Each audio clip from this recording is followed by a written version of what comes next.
Hace unas semanas publiqué un vídeo en el que comenzábamos a explorar los hermanos Karamazov a través de la vida de Dostoyevsky y la sinopsis del libro.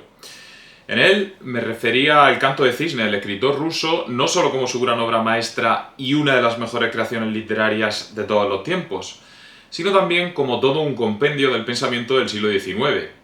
Hoy, por fin llega el momento de interpretar el testamento filosófico y literario que Fyodor Mikhailovich Dostoyevsky nos legó en Los hermanos Karamazov.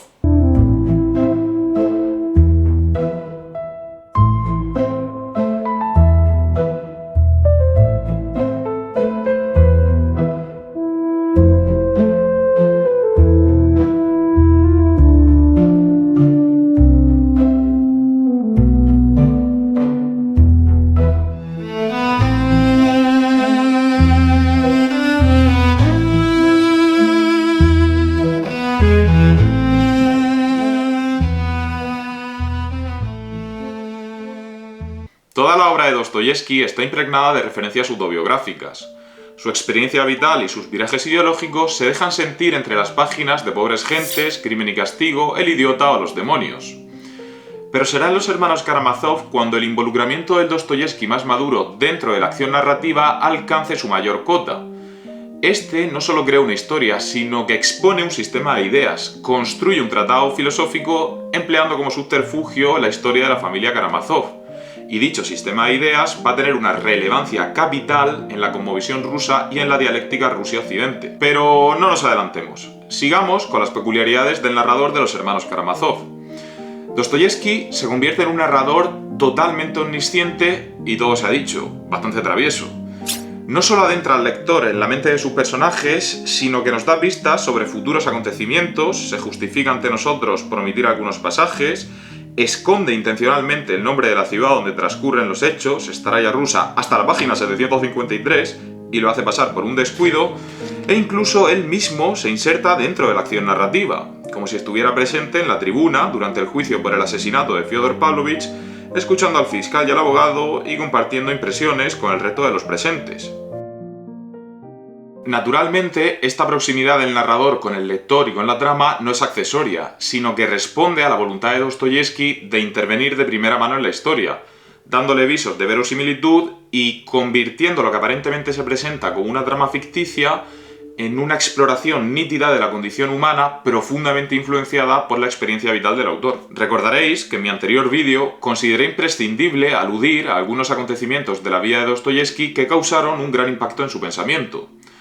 Durante su cautiverio en Siberia, Fyodor estuvo en contacto permanente con la enfermedad, la muerte, el sufrimiento y toda clase de bajezas morales a las que recurre el hombre en su desesperación.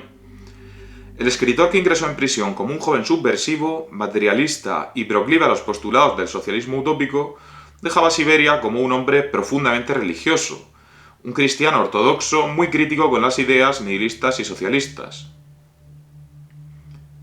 Años antes de que Friedrich Nietzsche pronunciase su Dios ha muerto en la Gaia Ciencia, Dostoyevsky ya había interpretado las consecuencias del nihilismo para el hombre decimonónico en Los hermanos Karamazov. Partamos desde el principio. El vocablo nihil significa nada en latín, y dicha nada es la que encuentra el hombre moderno al percatarse de que Dios ha muerto. Pero en aquello que Nietzsche anuncia, no solo asistimos al óbito del Dios cristiano, sino más concretamente al derrumbe de todo aquello que operaba como fundamento de la humanidad, a sus cimientos absolutos y universales, a los valores supremos de la cultura occidental, la verdad, el bien y la belleza. La Ilustración, la modernidad y la ciencia han puesto en tela de juicio todo el edificio metafísico occidental, y ante su progresivo derrumbe, el hombre del siglo XIX se halla desengañado, desorientado por la pérdida de un fundamento absoluto, por la desaparición del faro moral de Dios. Dostoyevsky reflexiona sobre estas cuestiones a lo largo de toda su novela. En el libro segundo, los personajes congregados en la celda del Starez Zosima mantienen, a colación de un artículo escrito por Iván Karamazov, un interesante coloquio del que extraemos las siguientes conjeturas. Sin Dios, el hombre no tiene guía moral ni freno a sus instintos malignos. Pero además, no hay virtud si no hay inmortalidad. O en otras palabras, el hombre trata de actuar de forma bondadosa y empatizar con el prójimo solo porque cree en la vida después de la muerte, en el regalo de la vida eterna alcanzada mediante la fe y la virtud. Pero para comprender el nihilismo contemporáneo y el derrumbe de la cosmovisión judeocristiana, hemos de remontarnos al origen de sus contradicciones internas, situado en la propia cuna de la civilización occidental, la antigua Grecia, y más concretamente en la metafísica platónica. En una ocasión, el filósofo inglés Alfred North Whitehead indicó que toda la historia de la filosofía occidental es una nota a pie de página de Platón. Lo cierto es que su metafísica constituye, junto a la de Aristóteles, el pilar sobre el que se desarrolla el pensamiento del cristianismo medieval e incluso buena parte del pensamiento secularizante de la Edad Moderna. Sabemos que el dualismo platónico nos presenta dos mundos: el mundo inteligible de las ideas, eterno, superior y permanente, al que aspira el alma humana inmortal, y el mundo sensible, de la materia, en el que el cuerpo humano, mortal, imperfecto y origen del mal y el vicio, encierra durante nuestra vida terrenal al alma que pretende alcanzar el mundo de las ideas. Si aceptamos esta metafísica como la piedra angular sobre la que se ha construido el pensamiento occidental posterior, nos podemos percatar de que ese anhelo de un futuro mejor en otro mundo, en la realidad suprasensible, ha impuesto al ser humano la condición de reprimir los impulsos y las pasiones terrenales, de realizar ciertos sacrificios y cohibir los deseos sensoriales para hacerse merecedor de la vida eterna y alcanzar el reino de los cielos. Nietzsche denuncia la metafísica platónica por estar fundamentada en el temor a la vida terrenal, en el rechazo a lo sensible, que se percibe como antagónico a los valores supremos. O en otras palabras, el mundo sensorial se vincula a lo falso, malo y feo, mientras que la verdad, el bien y la belleza se reserva para la realidad intangible. El filósofo alemán insta al hombre a superar esta constricción, considerando el nihilismo como una oportunidad. La ausencia de Dios y de los valores absolutos, la carencia de un fundamento único e inteligible, permite ahora al hombre construir nuevos valores para la ciencia y la moral, rompiendo la jaula en que se había encerrado a los sentidos y convirtiéndose en un superhombre dueño de sí mismo. Pero aquí Dostoyevsky va por otros derroteros. En Los hermanos Karamazov hay distintos personajes que rechazan o ponen en duda la existencia de Dios desde varias perspectivas. Fyodor Pavlovich, el bebedor y lujurioso padre de la familia Karamazov, es representante de un ateísmo hedonista. Asume descaradamente que es un vicioso, que un día muere si todo termina y no está dispuesto a hacer sacrificios o renunciar a los placeres mundanos en aras de una vida eterna en la que él no cree. Un segundo grupo de personajes es el de los ateos que se adscriben a los postulados de la nueva intelectualidad rusa. Tanto en Los hermanos Karamazov como en novelas anteriores, Dostoyevsky atribuye a muchos de estos defensores de las nuevas ideas los rasgos de una conducta fundamentada en la arrogancia intelectual o moral. Personajes como Miusov, Kolia o Rakitin profesan una inmensa fe en la razón y defienden sus ideas de un modo altivo y arrogante. En sus alocuciones se asemejan a los sofistas de la antigua Grecia, empleando una retórica persuasiva pero repleta de falacias. Kolia Krasotkin es un escolar de 13 años que se autoproclama socialista y en un diálogo con Alyosha reproduce las palabras que el pensador ruso de tendencia occidentalizante Vissarion Grigorievich Belinsky pronunció en su carta a Gogol de 1847. Y es que se puede amar a la humanidad sin creer a Dios. Amparado en este y otros pensadores de la época, como Chernyshevsky, el nuevo estudiante ruso se desprende de la vieja moral y metafísica judeocristiana en virtud de la construcción del nuevo hombre, del superhombre de Nietzsche que ha vencido al nihilismo y ha aprendido a vivir sin Dios. Esta ruptura con el edificio metafísico occidental se vuelve a evidenciar cuando Kolia rechaza categóricamente a los clásicos grecolatinos, considerando las enseñanzas de lenguas clásicas que en aquel momento se impartían en la educación secundaria rusa como un intento de apartar a los jóvenes de los problemas contemporáneos y los movimientos revolucionarios. A Rakitin o Miusov, Dostoyevsky también les confiere una actitud soberbia. Muchas de las preocupaciones a las que aluden estos personajes son también compartidas por el propio autor, pero este critica la altanería y superioridad moral con el que muchos pseudointelectuales difusores de las nuevas ideas se refieren a los problemas de la Rusia decimonónica. Baste citar los pasajes del libro duodécimo en que Rakitin declara como testigo durante el juicio. Pintó toda la tragedia del crimen que se estaba juzgando como un producto de las inveteradas costumbres del régimen de servidumbre y de una Rusia sumida en el desorden, que sufría sin las instituciones adecuadas. En una palabra, dejaron que se explayara. O también, respondiendo a ciertas preguntas sobre Grushenka, Rakitin, dejándose llevar por su éxito, del que naturalmente era muy consciente, y por la altura moral a la que se sentía transportado, se permitió eludir a Grushenka con cierto desdén, como la mantenida del mercader Samsonov.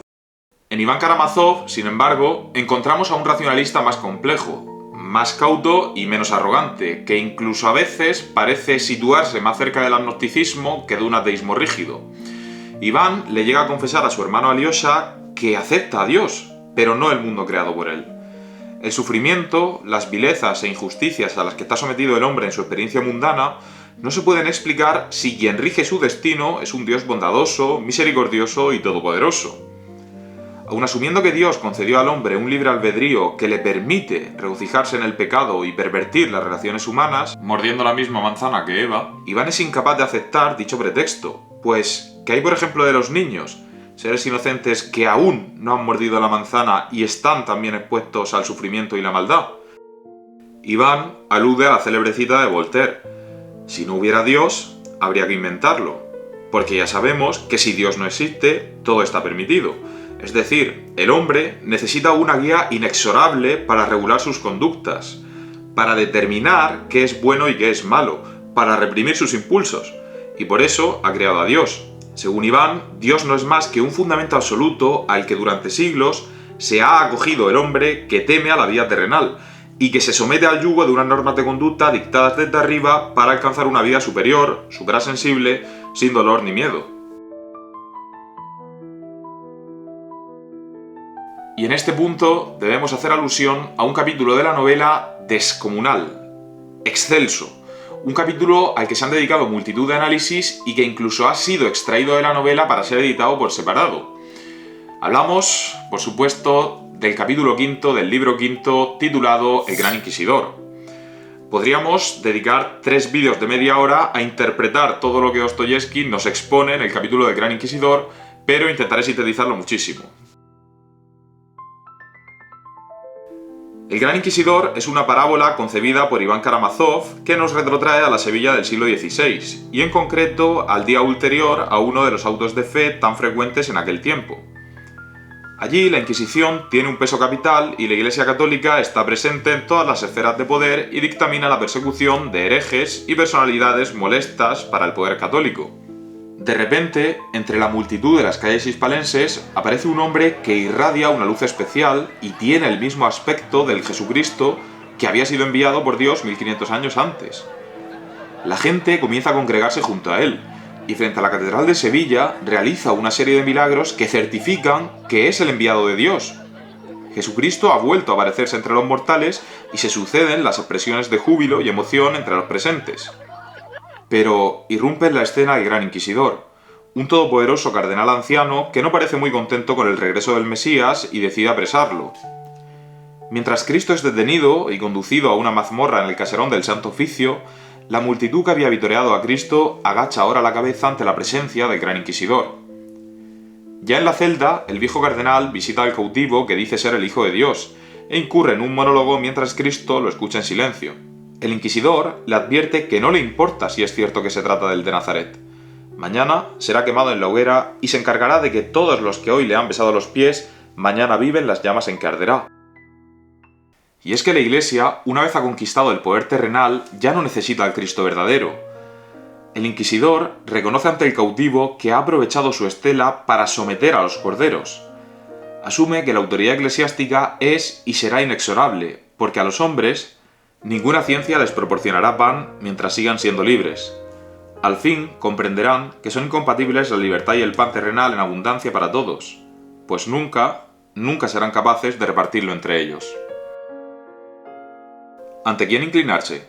Lo que busca el hombre es doblegarse ante algo que sea indiscutible. Incluso cuando los dioses hayan desaparecido, los hombres seguirán postrándose ante ídolos. El Gran Inquisidor reconoce que el error de Cristo fue conceder a la humanidad libre albedrío, pues ésta vive en una intriga constante debido al amor libre, a la libertad de fe y acción que le proporcionó Cristo. El hombre no desea más que someterse, que ser dirigido cual rebaño ante el temor al abismo de la dilucidación moral. De este modo, no hay nada que seduzca más al hombre que el libre albedrío, pero tampoco hay nada que lo haga sufrir más.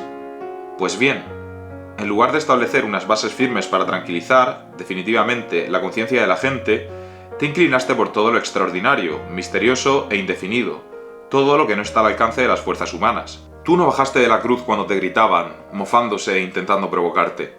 No bajaste porque tampoco querías esclavizar al hombre con un milagro. Buscabas una fe libre, no una fe milagrosa. Hemos corregido tu obra, basándola en el milagro, en el misterio y en la autoridad. Y la gente se alegra al verse otra vez conducida como un rebaño. Es en la cosmovisión del protagonista de la novela, Alexei o Alyosha, en la que Dostoyevski deposita todas sus esperanzas. Recordemos que el fallecimiento de su hijo impactó notablemente al escritor. Pero como indicamos en el anterior vídeo, pese a los oscuros y desagradables acontecimientos que empañaron la vida de Dostoyevski, Los hermanos Karamazov puede catalogarse como una oda a la esperanza. En homenaje a su difunto hijo, el pequeño Alexei, Dostoyevski nombró así al protagonista de su última novela, al que ensalzó como adalid del mañana de concordia y fraternidad en el que se sumirá el hombre tras los tiempos del nihilismo. Pese a que Dostoyevski asume que el oscurantismo religioso ha constituido un grave perjuicio para la humanidad, postula que en el verdadero Cristo, el que debe redescubrir la Iglesia ortodoxa, está la salvación del hombre, y sobre todo en lo que el maestro espiritual de Alyosha, el starec Zosima, ha definido como amor activo. En vísperas de su muerte, Zosima lega a sus pupilos una serie de enseñanzas que causan un profundo impacto en Alyosha. Veamos algunas reflexiones del starec acerca de las nuevas ideas que recorren la Europa decimonónica. El mundo ha proclamado la libertad, especialmente en los últimos tiempos. El mundo dice: ¿tienes necesidades? Debes satisfacerlas, ya que tienes los mismos derechos que los más nobles y ricos. No tengas miedo de satisfacerlas, al contrario, multiplícalas. Ahí es donde ven la libertad. ¿Es libre ese hombre? Conocí a un luchador por las ideas. Me contó que, cuando lo privaron de tabaco en la cárcel, lo martirizó tanto esa privación que, a cambio de tabaco, estuvo cerca de traicionar sus ideas. Y alguien así dice: voy a luchar por la humanidad. Pero, ¿a dónde irá ese hombre y de qué será capaz? Tal vez de una acción rápida, pero no resistirá mucho tiempo. Y no es de extrañar que, en vez de alcanzar la libertad, haya caído en la esclavitud. En vez de servir a la fraternidad y a la unión de la humanidad, haya caído, por el contrario, en la desunión y en el aislamiento. ¿A dónde irá ese cautivo tan acostumbrado a saciar sus infinitas necesidades? Está aislado y le es indiferente lo universal. Cabe destacar que para Dostoyevski los nuevos sistemas de ideas como el socialismo, el anarquismo o incluso el ateísmo racionalista que pretendían conseguir la felicidad humana olvidan la parte miserable de la existencia. Además, no solo el liberalismo, sino también las ideologías del XIX que se presentan como antagónicas de este, están en esencia imbuidas por un voraz individualismo que conduce al hombre al egoísmo y al aislamiento. ¿Pero qué es entonces el amor activo? Ese antídoto que Dostoyevski propone contra el individualismo y el nihilismo. No es más que un amor fundamentado en el trabajo y aguante. Frente al amor ensoñador, pasional, impulsivo y caduco, el amor activo se dilata en el tiempo. Es sacrificio y disciplina. Y aquí encuentra Dostoyevski la base de un atributo esencial del pueblo ruso: el aguante, la resiliencia del ruso para con sus convicciones. Y esto es transversal en la historia del país, independientemente del régimen político. Desde los soldados del ejército zarista que se enfrentaron a Napoleón, pasando por el campesino que trabaja de sol a sol soportando temperaturas extremas, hasta los soviéticos que unas décadas más tarde de la muerte de Dostoyevski derrotarían al nazismo resistiendo de forma heroica ante una cantidad ingente de adversidades en Stalingrado o en el sitio de Leningrado. Pese a que Rusia es una parte esencial de Europa y hunde sus raíces en la cuna grecolatina de la civilización occidental, la nueva dialéctica Rusia-Occidente, el nuevo abismo que se abre entre los dos mundos, se manifiesta ya en los escritos de Dostoyevski. El individualismo occidental no ha echado raíces en Rusia, y el peso de la cosmovisión ortodoxa sigue siendo mayúsculo incluso entre los ateos rusos, y se contrapone a las culturas que se han construido sobre los valores del cristianismo católico y protestante. Y es que la obra de Dostoyevski es una herramienta fundamental para comprender esta dialéctica y las esencias del cristianismo ortodoxo ruso. Un aspecto capital es que el ortodoxo debe purgar sus pecados en vida. El tormento de Raskolnikov en Crimen y Castigo obedece a este imperativo, así como el de Dmitri en Los hermanos Karamazov. Ya indicamos que el mayor de los tres hermanos era el más parecido al padre, un representante del ateísmo hedonista en toda regla, pero contra todo pronóstico, cuando es detenido, comienza a emanar en él una espiritualidad y un deseo de redención que remueven su conciencia a pesar de saberse inocente del parricidio. Zósima ya había advertido de que el criminal ruso solo se sobrecoge cuando recibe una condena religiosa, no civil. Y aunque no se plantea un castigo religioso como tal, es el propio Dmitri quien se martiriza por sus bajezas morales y ansía redimirse, cumplir la penitencia que le exonere de la culpa en esta vida antes de morir. En estos términos se manifiesta el nuevo Dmitri cuando Alyosha lo visita en prisión. Hermano, en estos 2 últimos meses he sentido que había un hombre nuevo en mí, que un hombre nuevo ha resucitado en mí. Qué poco me importa tener que pasarme 20 años en las minas arrancando el mineral con un martillo. Incluso allí, en las minas, en las entrañas de la tierra, es posible encontrar un corazón humano en el presidiario, en el asesino que tienes a tu lado, y sentirte unido a él. Porque allí también es posible vivir, y amar, y sufrir. Porque todos somos culpables por todos. Iré por todos, porque es necesario que alguien vaya por todos. Yo no he matado a nuestro padre, pero debo ir. ¡Lo acepto! Oh sí, estaremos encadenados y no tendremos libertad. Pero entonces, en medio de nuestro inmenso pesar, resucitaremos de nuevo a la alegría, sin la cual el hombre no puede vivir, ni puede existir Dios, pues Dios da la alegría. Ese es su privilegio, un privilegio inmenso. En otro pasaje de la novela, Zósima hace alusión a que en su juventud conoció a un hombre con el que entabló una hermosa amistad, y un día este le confesó que había cometido un crimen terrible. Como vemos, es un caso muy semejante al de Raskolnikov y con un desenlace similar. Pese al resquemor y el miedo que le embarga, el hombre acaba confesando su crimen y, aunque poco después se enferma, ya en su lecho de muerte, agradece a Zósima haberle permitido purgarse en vida. Es sabedor de haber cumplido su deber para con Dios y la sociedad. Y ese es el mensaje que Alyosha, el enviado y heredero del Starets Zósima, debe transmitir al mundo. El amor activo permite al hombre sobreponerse al sufrimiento y la adversidad que lo embargarán una y mil veces en la vida terrenal.